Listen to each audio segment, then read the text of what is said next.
pastor yesashimwe. Amen amen. Reka naje kandi meze gute? Watebutse?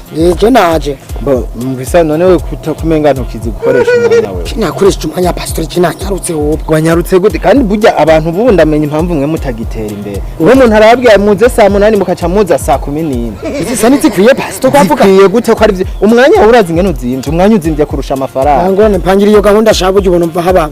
Nukuvuga wowe urazi ko wambwiye ngo rigishomeri. Nakumba nakwerekerera ingene ushobora kuronka akazi. Urabizi ko usanzwe usengera mu rusengero rw'iwanje nararebye ati sinoja kureba umuntu wo hanze reka nkomera uwindani mu ngoro ya data. Erega nivyo pastor burya nkabano nkamwe bwibisana yuko nyemo muduhagurutsa mukaduka mu bushomeri. Neza cyane rero burya ibintu kuntu bimeze no kuvuga je mu boss wanje narumvise arimo ararondera ikintu ciswe umukozi. Sivyo? Asiga ibintu vy'amarangi ndibaza urabizi ndo muntu mubi ariko mugara hano kuri yibagiza wewe. None ko naheruka cage bakwirukanye wagasubiye ko gute? Oya bijya no kuvuga basi urazi baraje barambwira ati wowe akazi kawe kahagaze nasanze ari mikwara. Urazi bajya abantu banje babanyeshuri ko bagorana burya nari nagiye mu bintu byabo byo kwishuri niyo mpamvu mu boss yabona umenga singitonda neza aravuga ati ndaguhagaritse narabimusobanuriye byaraheze bizi aho ndakaronka. Rero no kuvuga numvise kangwa mu matwe ari arabivugana n'umuntu ndavuga ati reka ndakagukomere bugejo bisaba wowe uze wiyaranje uzinduke. Urabona ico bitwa kuzinduka uze hakiri kare nzobikwereka neza ingene bica bigenda. Chwe maboto abwo buratevye no guca. Wewe rero hakagera uzocuza no kuvuga aho ndakwibiye agasiri akagera uwundi bibwira akakagutangana akazi kawe. Nabibwira uwundi wumva yoca kantasi biba. Je nuko rero burya nico nari nguhamagariye bye bye. Sawa. Kandi undi munsi wige gukoresha umwanya. Jewe nanje narabiye kwisa.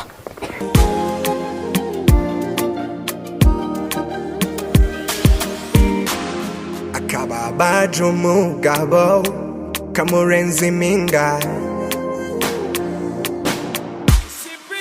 gusa kababaje sister niko kandengeje minga tangu yarugufa nabisanzwe nkagira ngo ni bimwe bisanzwe ngo ni bimwe abakobwa bino usanga bamukunda afishe ku mapoto baramanika utabaje ngo zaje kuhatwika nanje nkibibona candiruka ngo mbwire sister uwo muzi utamucika twashitse mu kirori cahiye inzoga zose mu kirori banyoye Shamugisha bana masahi yageze ndivuga ngo cyane kuri kwimana tujya mu boss yamaze kunsesema nuko mugahebe je ko muranoga none nkano masaha urazi yuko umuntu acerewe amukatama gusa naje yaratanguye kumpehera vrema none umuntu gicirwa n'iminota 10 minutes abacatse kukwirukana je ibintu nkibi naje vyandambiye mu boss ameze nkuko kweli wapi kabisa urazi wewe ko ufise John kandi ko ndakorera kuri ruji none ko bageza no masaha uremera kaduka tumushahara oyi mushahara wi naje twaduka tumushahara wi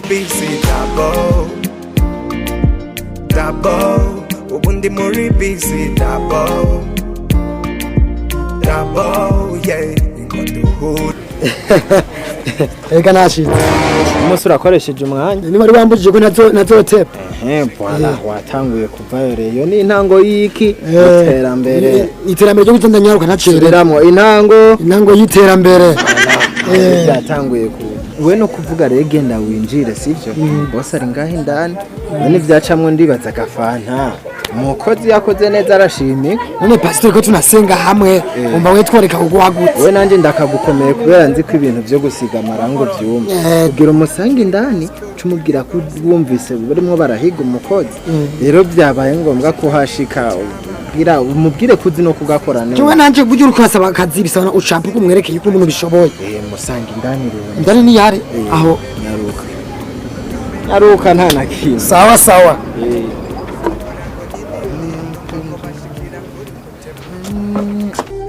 ubundi muri busy nukuri girenzale mabarabara ya buja numva ngo ajabuka mwabarakare igitima ni boom boom boom boom nibize sawa boss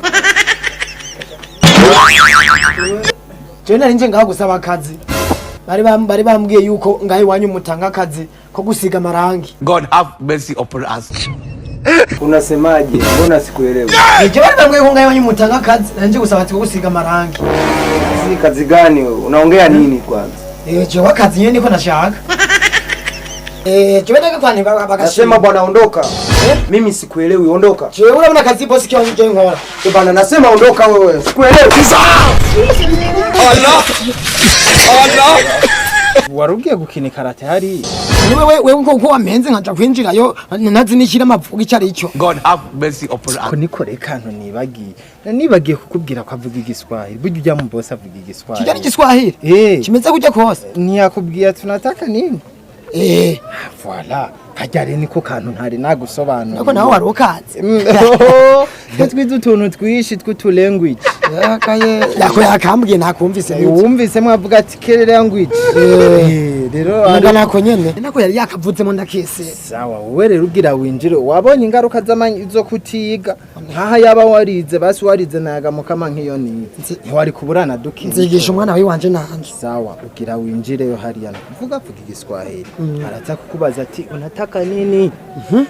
Ucumubwira ati boss nataka kazi. Nataka kazi. Voilà. Akunda gatora. Aza kucha kubaza ati unataka kazi gani? Nataka kazi gani? Kazi gani? Kazi gani? Kazi gani? Uni boss abivuga. Ucumubwira ati nataka mke wako. Kuvuga ndashaka indobo. Akavuga nataka mke wako ndashaka indobo. Nataka mke wako. Ndashaka indobo. Nitya ndobo basigisha marangi. Nzozo bampaye. Chumubwira ati nataka mke wako. Acha kubaza ati umfanye nini? Uzoyikoresha iki? Indobo amaji uzoyikoresha iki? Uchumubwira ati nataka kumuua. Nakora ni kumuua nyene usiga kuntuze ku ruhome kumuua. Namushaka kumuua. Namutaka kumuua. Ko rero nukuvuze kubivuga umwereka abana. Ze kubivuga umwereka inguvu umwereka ko ufise inguvu zo gukora akazi. Ibyo byose akubaza. Tugumuvuga ati ndiyo boss. Ndiyo boss. Niyemera. Ati ndakakora. Ndiyo. Ndibaza akazireraho. Termine. Zoba ndakarose. Neza cyane. Zoba mejeje. Nagisigaye no kungurira ifana. Pastor Jenje singa ntayikuguriye. Neza cyane.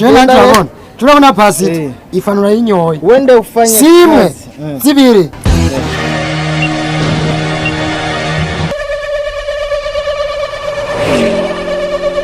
Wewe mbona unarudi tena? Bosi nataka kazi. Kumbe unajua Kiswahili? Sasa niambie, unataka kazi gani? Nataka mke wako bosi. Unataka mke wangu? Ufanye nini? Nataka kumuoa. Unataka kumuoa mke wangu? Ndiyo bosi. Mbona sikule uko msazi? Ndiyo bosi. Kijana unataka kufa? Kijana unataka kufa? Ndiyo bosi. Jesus. Poa, kama unataka kazi subiri hapo nikupe kazi. Ndiyo bosi. Subiri kidogo. Ndiyo bosi.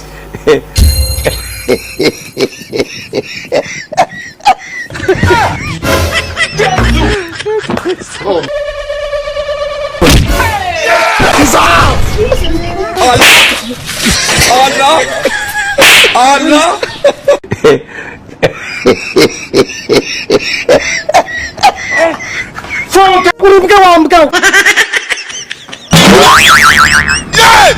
nta na kimwe turi tutatugize